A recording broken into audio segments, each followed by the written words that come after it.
హల్లెలూయా. కన్నీటి చుక్కలతోను నీ పాద సన్నిధిలోను, కన్నీటి చుక్కలతోను నీ పాద సన్నిధిలోను దినమల్లా పాడుదునయ్యా. నా యేసయ్యా నిన్ను నేను ఆరాధింతునయ్యా, దినమల్లా పాడుదునయ్యా. నా యేసయ్యా నిన్ను నేను ఆరాధింతునయ్యా. ఎన్నికలేని నన్ను ఏర్పరచుకున్న తండ్రి, ఎన్నికలేని నన్ను ఏర్పరచుకున్న తండ్రి, ఆదరించు వారే లేరయ్యా. నా యేసయ్యా చేరదీసి బ్రతికించావయ్యా, ఆదరించు వారే లేరయ్యా. నా యేసయ్యా చేరదీసి బ్రతికించావయ్యా. కన్నీటి చుక్కలతోను గ్లోరీ,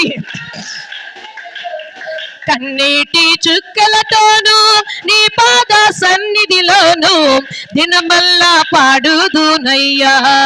నా యేసయ్యా నిన్ను నేను ఆరాధింతునయ్యా, దినమల్లా పాడుదునయ్యా. నా యేసయ్యా నిన్ను నేను ఆరాధించునయ్యా. సిలువను మోసిన తండ్రి, మరణాన్ని గెలిచిన తండ్రి, సిలువను మోసిన తండ్రి, మరణాన్ని గెలిచిన తండ్రి, నా కొరకై రానయ్యున్నావా. నా యేసయ్యా నీ రాజ్యం మోస్తానన్నావా, నా కొరకై రానయ్యున్నావా. నా యేసయ్యా నీ రాజ్యం మోస్తానన్నావా. కన్నీటి చుక్కలతోను నీ పాద సన్నిధిలోను, కన్నీటి చుక్కలతోను నీ పాద సన్నిధిలోను దినమల్లా పాడుదునయ్యా. నా యేసయ్యా నిన్ను నేను ఆరాధింతునయ్యా, నిన్ను నేను ఆరాధింతునయ్యా, నిన్ను నేను ఆరాధింతునయ్యా. హల్లెలూయా. బిగ్గరగా సప్పులు కొడదాం, బిగ్గరగా సప్పులు కొడదాం. దేవుని యొక్క శక్తి పొందాలంటే దేవుని స్తుతించాలి, దేవుని గణపరచాలి, దేవుని నామాన్ని ఉచ్చరింపజేసేవారిగా ఉండాలి. దేవునికి స్తోత్ర. హల్లెలూయా. మంచిదండి, వాక్య పాఠంలోకి వెళ్దాం. ఇప్పటి వరకు కూడా మరి పాప పరిహార నిమిత్తమును యేసుక్రీస్తు వారిని కొరకు నా కొరకు కూడా 2025 సంవత్సరాల కిందటే బలియాగమైన దేవునికి నువ్వేమై ఉన్నావు, ఏమై ఉన్నావో దేనాన్ని దేవుడు నీతో మాట్లాడుతున్నారు. అయితే ప్రియా సహోదరులారా, ఆ చిలువు మానులో మన పాపంలోని మోసుకుపోయిన దేవుడు 2025 సంవత్సరాల కిందటే నిన్ను నన్ను పిలుస్తా ఉన్నాడు.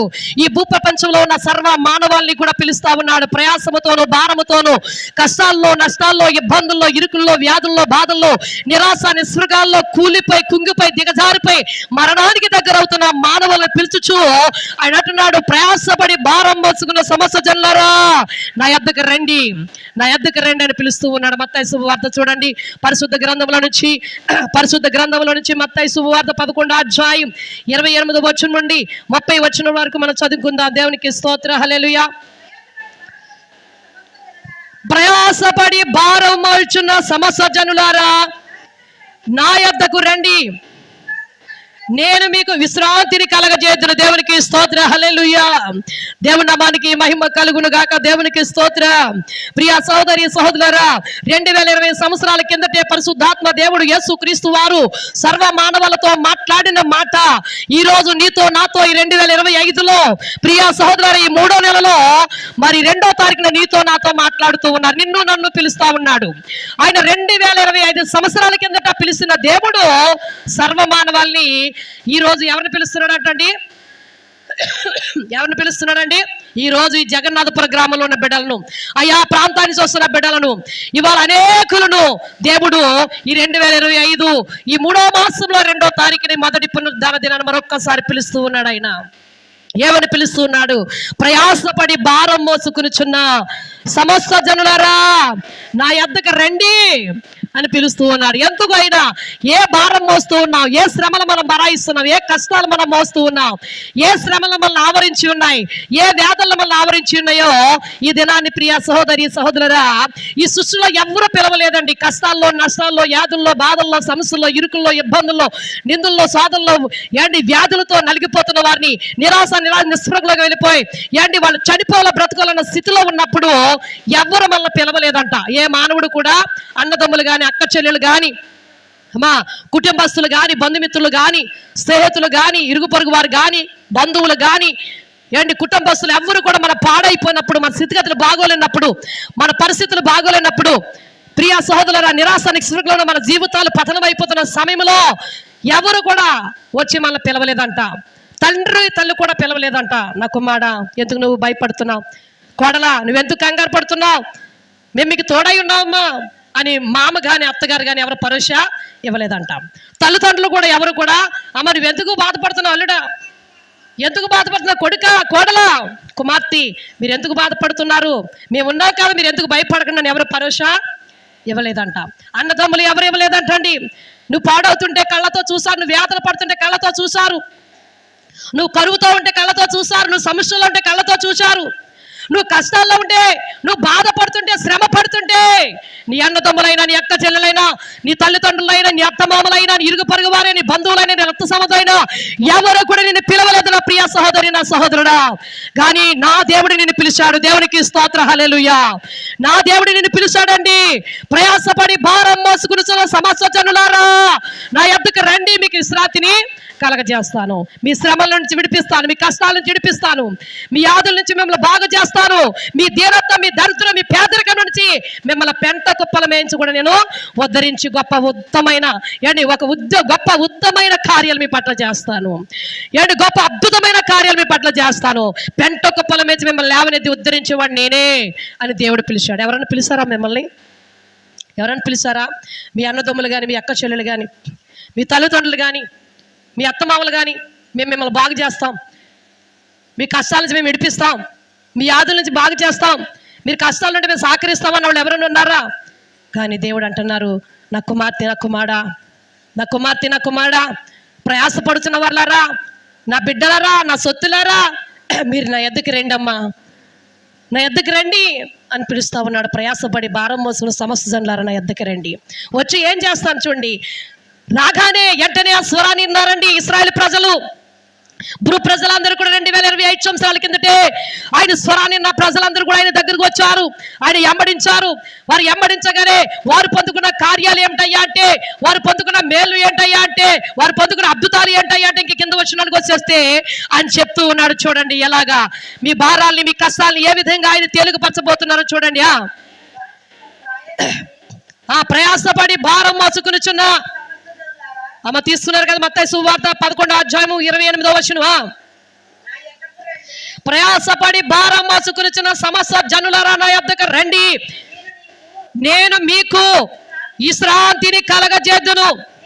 నేను సాత్వికుడును, దేన మనసు గలవాడును గనుక మీ మీద నా కాడి ఎత్తుకుని నా యొద్ద నేర్చుకునుడి. దేవుని స్తోత్ర. మీ మీద నా కాడి ఎత్తుకుని నేర్చుకునుడి. దేవునికి స్తోత్ర, హల్లెలూయా. దేవుడంట శ్రమలు ఎలా అనుభవించాలో, శ్రమల నుండి ఎలా జయం పొందాలో, శ్రమల నుండి మనం ఎలా విడుదల పొందాలో, వ్యాధుల నుంచి ఎలా మనం స్వస్థత పొందాలో, కీడుల నుండి ఎలా మనం తప్పించబడాలో, శోధల నుండి ఎలా తప్పించబడాలో, కీడుల నుండి మనం ఎలా తప్పించబడాలో, కష్టాలు, నష్టాలు, ఇబ్బందులు, ఇబ్బందుల నుండి ఎలా మనం విడుదల పొందాలో, ఆ కాడి ఎలా ఎలాగా మొయ్యాలో మీకు నేను నేర్పుతాను రండి అని పిలుస్తున్నాడు ఆయన. మీకు నేర్పుతాను రండి అని పిలుస్తా ఉన్నాడు. ఈరోజు ఎలా నేర్చుకోవాలి ఆయన దగ్గర? ప్రియా సహోదరురా, నేను సాత్వికుడును, దీన మనసు గలవాడును. ఈరోజు నా ప్రియ సహోదరి సహోదరుడా, దినాన్ని మీకు ఉండవలసిన 2 లక్షణాలు ఏమిటయ్యా? విశ్వాసికి ఉండవలసిన లక్షణాలు అంటే, ఒకటి సాత్వికమైన మనసు, ఒకటి దీన మనసు. ఏముండాలంటండి? ఈ 2 గనక ప్రతి క్రైస్తవుడికి, ఈ 2 లక్షణాలు కూడా ప్రతి క్రైస్తవురాలికి, ప్రతి మానవుడికి కూడా ఈ 2 లక్షణాలు ఉంటేనంట ఎటువంటి కష్టమైన జయించగలమంట అండి, ఎటువంటి శ్రమైనా జయించగలమంట, ఎటువంటి నిందలైనా జయించగలమంట, ఎటువంటి శోధనలైనా సరే జయించగలమంట. ఎటువంటి ఇబ్బందులైనా సరే, ఎటువంటి కరువైనా మనం జయించగలమని దేవుని యొక్క లేఖనాల ద్వారా పరిశుద్ధాత్మ దేవుడు యేసుక్రీస్తు వారి రోజు ఇశ్రాయేలు ప్రజలకు 2025 సంవత్సరాల కిందట మాట్లాడి యూదా ప్రజలతో, ఇశ్రాయేలు ప్రజలతో మాట్లాడిన దేవుడే ఈ రోజు 2025 నూతన సంవత్సరం 3వ నెలలో మొదటి వారాన్ని దేవుడు నీతో నాతో కూడా మాట్లాడుతూ ఉన్నారు. దేవునికి స్తోత్ర, హల్లెలూయా. ఒకసారి బిగ్గరగా చప్పట్లు కొడదాం. దేవునికి స్తోత్ర, హల్లెలూయా, హల్లెలూయా. ఎందుకు మనం చప్పట్లు కొట్టాలి, ఎందుకు ఉజ్జీవపరచాలి అంటే, ఎందుకు మీరు చప్పట్లు కొట్టారు ఈ దినాన్ని చెప్పండి. అమ్మా, నేను సాత్వికుడును, దీన మనసు గలవాడిని. రెండోది, నా కాడి ఎలా ఎత్తుకుని మొయ్యాలా మీరు, అది తేలికగాను సులభముగా అండి అవిలానే చేస్తానన్నాడు ఆయన. మరి ఇప్పుడు ఎందుకు చప్పట్లు కొట్టారు మీరు, ఎందుకు చప్పట్లు కొట్టారు అమ్మా, ఎందుకు చప్పట్లు కొట్టారు? తండ్రి, మా బాధలన్నీ, మా కష్టాలన్నీ, మా శ్రమలన్నీ, మా ఇబ్బందులన్నీ లోకంలో తండ్రి ఇవన్నీ మేమే మా భుజాల మీద వేసుకుని మోసాం. ఇప్పుడు వరకు ఆ భారాన్ని దింపే మానవుడు, భారాన్ని దింపే ఎవరు కూడా మాకు సహకరించలేదయ్యా. మా కష్టాల నుంచి, మా బాధల నుంచి, మా సమస్యల నుంచి ఈ భారాన్ని మేము ఎద్దరిని నేను తొలగిస్తాను రండి, లేదా ఈ భారం మేము కథ పంచుకుంటాం రండి. మీ కష్టాలు మేము సగం పంచుకుంటాం, మీ అప్పులు మేము సగం పంచుకుంటాం, ఏమండి మీ నిందలు మేము పంచుకుంటాం, మీ దరిద్రం మేము పంచుకుంటాం అన్నవాళ్ళు ఎవరైనా ఉన్నారా? అమ్మా, ఎవరైనా పిలుస్తారా, అడుగుతారా ఎవరన్నా? ఏమండి ఏమంటారు? ఎవ్వరు కూడా చేయలేరు. కానీ ఇప్పుడు చప్పట్లు ఎందుకు కొట్టామంటే, ప్రయాసపడి భారం మోసి సమస్య జనులరా నా ఎద్దకు రండి, నా కాడి నా కాడి ఎలా మొయ్యాలో నేను నేర్పుతాను, అది మీకు తేలుగుగాను ఏండి సులభముగా చేస్తాను, నా కాడి ఎత్తుకు నన్ను ఎంబడించడం నేర్పుతాను రండి అన్నాడు ఆయన. దేవునికి స్తోత్రం. ఈ శ్రమల కాడి ఎవరిదంటండి? ఈ శ్రమల కాడి ఎవరిదంట? ఈ శ్రమల కాడి ఎవరిదండి? మోసే కాడి యేసుక్రీస్తు వారు మోసే శ్రమల కాడి ఎవరిది? యేసు ప్రభు వారిదా, మానవులదా? ఏండి ఎవరిదా కాడి? మన కాడి మోస్తానంటున్నాడు. ఇప్పుడు మన కాడ ఆయన మోస్తున్నాడు కనుక ఇప్పుడు మనకి ఏం కొట్టాలి? ఆయనకి ఇప్పుడు మన శ్రమలు ఆయన భరాయిస్తున్నాడు కదా, ఇప్పుడు ఆయనకి ఏం కొట్టాలి? చప్పట్లు కొట్టి దేవుని మనం మహింపరచాలి. దేవునికి స్తోత్రం, హల్లెలూయా. అందుకో ఆయన అంటున్నాడు, నేను సాత్వికును, దీన మనసు గలవాడిని గనుక ఏంటి మీ మీద నా కాడి ఎత్తుకుని నా యొద్ద నేర్చుకునుడి. దేవునికి స్తోత్రం. మన కాడి ఎత్తుకున్నట్టు మనం నేర్చుకోవాలంట. ఆ యొక్క శ్రమల కాడి, నీ కాడి ఏంటి, ఆ శ్రమల కాడి ఎలా మొయ్యాలో, ఆ కష్టాలను ఎలా జయించాలో, ఆ శ్రమలను ఎలా జయించాలో, ఆ శ్రమ నుండి విడుదల నువ్వు ఎలా పొందాలో దేవుడు అపాయం వెనకాల ఉపాయం నేర్పించి, ఇదిగో నేను ఎలాగైతే సాత్వికుడిని దీన మనసు గలవాడై ఉన్నానో, ఇవి కడ వరకు మీరు జయించే వరకు కూడా మీకు కూడా ఏంటి ఏముండాలంట? సాత్వికమైన మనసును, దీన మనసు, మీకు కూడా ఓర్పు ఉండాలి. కష్టాలు వచ్చినాయి కదా అని చాలా మంది ఈ మధ్యలో ఏం చేస్తున్నారంటే, ఏంటి అప్పులు ఎక్కువైపోయినాయి అని ఏం చేస్తున్నారు? కుటుంబం ప్రాణం తీసేసుకుంటున్నారు. దేవునికి స్తోత్రం. ఆత్మహత్య చేసుకుంటున్నారు. ఏం మొయ్యలేక? అప్పుల భారం మొయ్యలేక. కొన్ని కుటుంబాల్లో చూస్తే ప్రియా సహోదరుల, ఎవరన్నా కొందరు అవమానపరిచారనుకో, అవమానం తట్టుకోలేక కుటుంబం పతనం అయిపోతూ ఉన్నారు. ఏదైనా ఒక వ్యాధి, డాక్టర్ల వల్ల కానీ వ్యాధి, డాక్టర్లు నయం చేయలేని వ్యాధి ఏదైనా వస్తే ఏంటి వాళ్ళు ఎవరికి చెప్పకుండా ప్రాణాలు తీసేసుకుంటా ఉన్నారు. దేవునికి స్తోత్ర, హల్లెలూయా. ఈ రోజు నా ప్రియ సహోదరి సహోదరురా, నువ్వు ఎట్టి వ్యాధి వచ్చినా, మరణకారమైన వ్యాధి నీ మీదకు వచ్చినా నేను ఏమీ చేయదు. ఎందుకంటే స్వస్థపరచు యెహోవాను నేనే. ఐగుప్తు దేశంలో కలగజేస్తున్న రోగములు మీకు ఏది రాని స్వస్థపరిచే యెహోవాను నేనే అని దేవుడు చెప్తూ ఉన్నారు.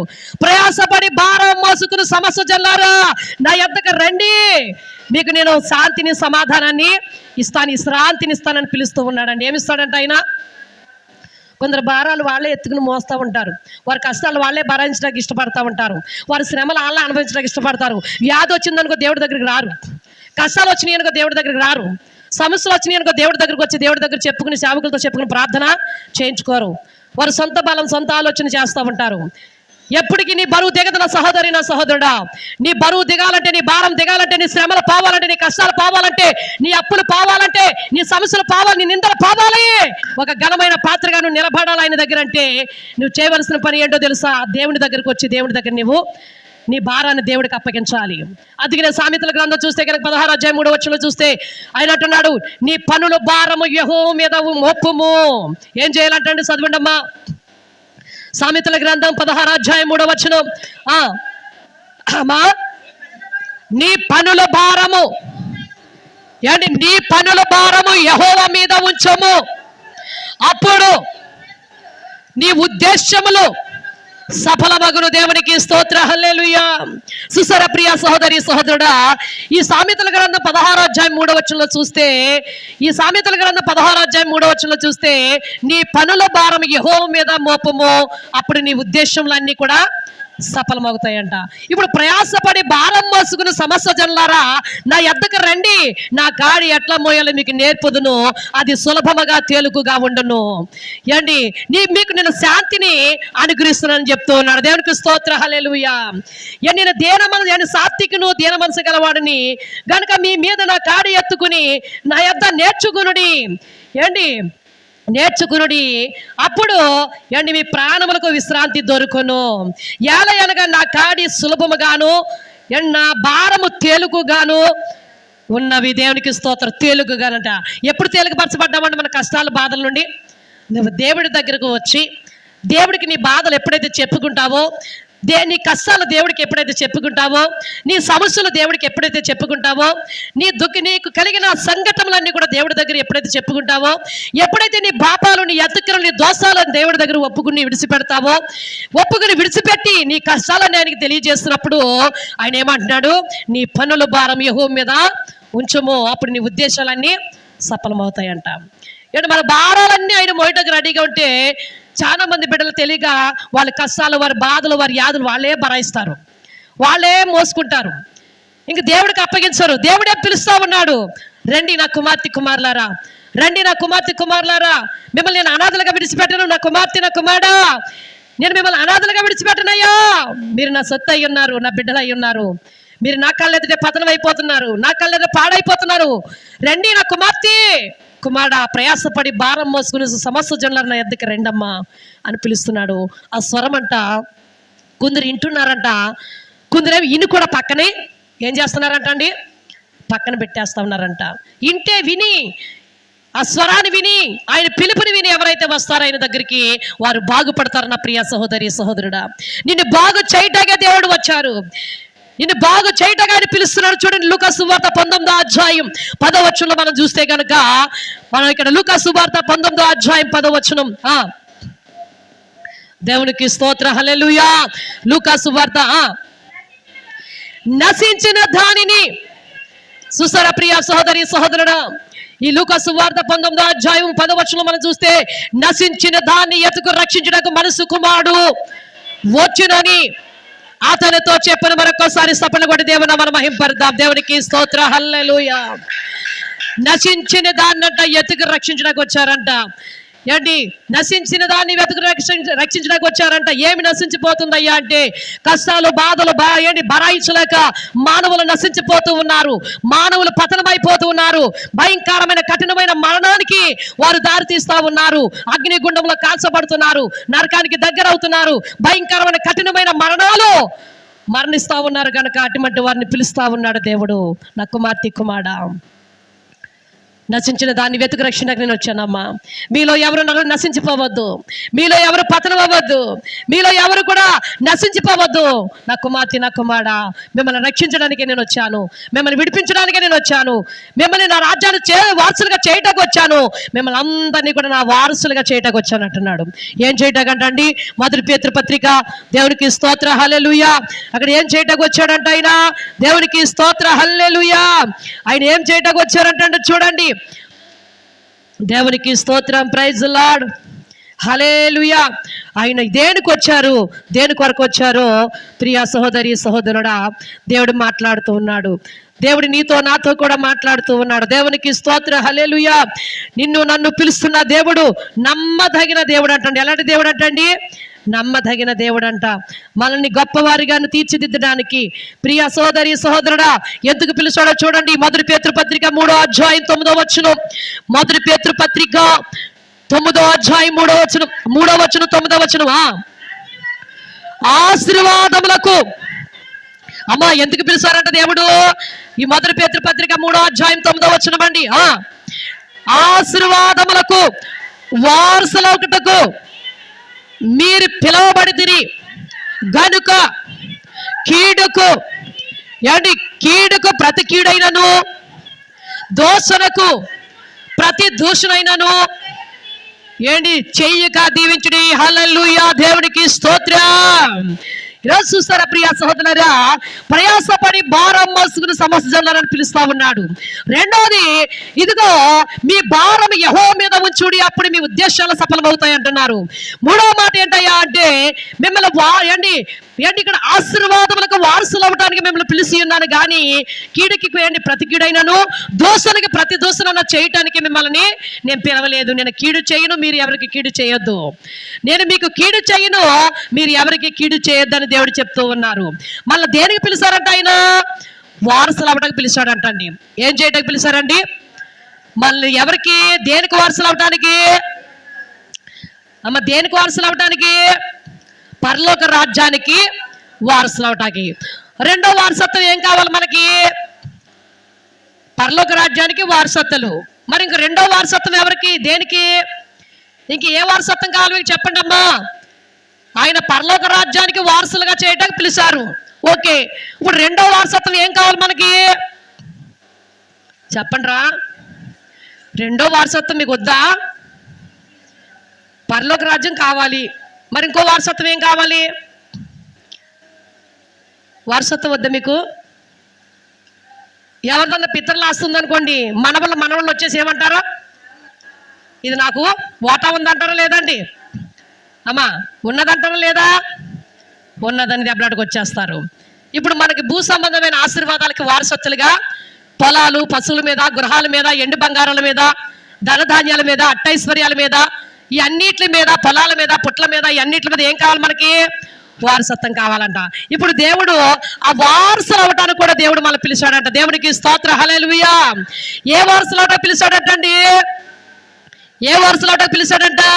దేవుడు గొప్పగా మళ్ళీ తీర్చిదిద్ది ఉన్నతమైన స్థితిలో ఆదికాండం 12వ అధ్యాయంలో ఆయన పిలిచాడంట. ప్రయాసపడి భారం మోసుకున్న సమస్యలు రండి అని పిలిచాడు. ఏమండి అబ్రహాం గారిని, అబ్రహామా నీ ఇంటిని, నీ దేశాన్ని, నీ ఇంటిని, నీ తండ్రిని విడిచి, నీ తండ్రి ఇంటిని విడిచిపెట్టి వచ్చాయ్యా నా దగ్గరికి అన్నాడండి. వెంటనే విడిచి వచ్చేసాడు. 12వ అధ్యాయం ఒకసారి చదివి ముగించేస్తాను నేను.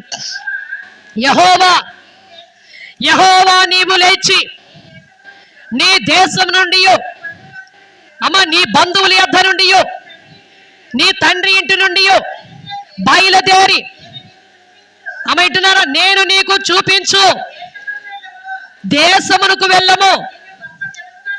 ఏం చేస్తానంటాడండి ఆయన? నేను నిన్ను గొప్ప జనముగా చేసి. ఏం చేస్తానంటారండి? ఆయన దగ్గరికి వస్తే ఏమొస్తుందంట మనకి?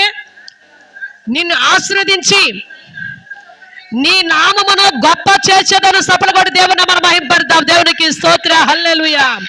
ఇప్పుడు మళ్ళీ దేవుడు పిలిచింది కీడికి ప్రతి కీడైనను దూసనికి ప్రతి దూసనలో చేయటం కాదు కానీ ఏమండి ఆయన ఆశీర్వాదాలకు వారసులు అవడానికి పిలిచారు. అబ్రహామును కూడా దేవుడు పిలిచారు. దేనికి పిలిచారు? ఆశీర్వాదాలకి. దేనికంటండి? ఆశీర్వాదాలకు వారసులుగా పిలిచాడంట. ఈరోజు నిన్ను నన్ను కూడా దేవుడు, ప్రియ సహోదరి, నా ప్రియ సహోదరుడా, ఇదిగో ప్రయాస పడుతున్నా, భారం మోస్తున్న సమస్య జల్లారా, మీ కష్టాలు, మీ శ్రమలు, మీ వ్యాధులు, మీ బాధలు పోవాలంటే యేసు యొద్దకు రండి. మీకు విడుదల, సమాధానం ఇచ్చి మిమ్మల్ని ఆశీర్వదించి మీ నామాన్ని గొప్ప చేసి ఆయన వారసులుగా ఆయన చేసుకుంటానంటున్నాడు. తల్ల వచ్చండి, ప్రార్థన చేసుకుందాం. దేవానికి వందనాలు, స్తోత్రాలు ప్రభా. మహోన్నతుడా, మహాగణుడైన దేవానికి వందనాలు చెల్లిస్తున్నా. ఈ దినాన్ని ప్రభా నువ్వు మాట్లాడావు, నీకు స్తోత్రం. మత్తయి శుభవార్త తండ్రి నాయన 11వ అధ్యాయము 28వ వచనం ద్వారా నువ్వు మాట్లాడావు. ఇదిగో నాయన, ఇదిగో సామెతల గ్రంథం నాయన 16వ అధ్యాయం 3వ వచనం ద్వారా మాట్లాడావు. ఇదిగో నాయన నీకు స్తోత్రములు ప్రభా. ఇదిగో మొదటి పేతురు పత్రిక 3వ అధ్యాయం 9వ వచనం ద్వారా మాట్లాడావు. ఇదిగో ఆదికాండము 12వ అధ్యాయం ద్వారా నువ్వు మాట్లాడావు ప్రభువా. ఇదిగో అబ్రహామును పిలిచిన దేవుడువు, సర్వ మానవాళ్ళని పిలిచిన దేవుడువు, మా నామాన్ని గొప్ప చేస్తానన్న దేవుడువు, అత్యధికంగా మమ్మల్ని వారసులుగా, ఆశీర్వాదములకు వారసులుగా చేయడానికి పిలుస్తున్న దేవుడువు.